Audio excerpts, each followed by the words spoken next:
Mr. Premier Zulu Natal, Inkosi Josepha Buthelezi, His Holiness Thulani Zulu, Spiritual Head of Chimaya Mission of South Africa,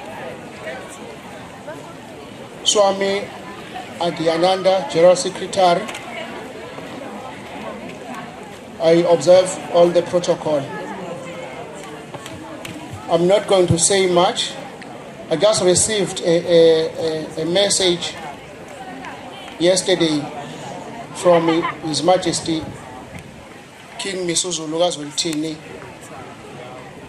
who was supposed to be with us today, but due to other commitments is away. I'll just read the message as it is.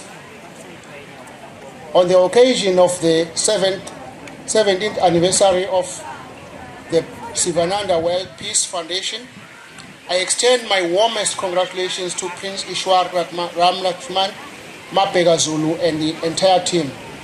Your tireless efforts to promote peace, love, and harmony through initiatives like Sivananda Peace Pillars, yoga in rural areas, and cultural heritage activities are truly commendable. These endeavors foster social cohesion and contribute significantly to the well-being of our communities. I appreciate the Foundation commitment to sustainable projects and building housing for the underprivileged. Your selfless service is a testament to the value of compassion and kindness. Prince Ishwar holds a special place in our hearts as the first Indian to be adopted as a son and prince of the Zulu royal monarch, a testament to the Foundation's ability to bridge cultural divides.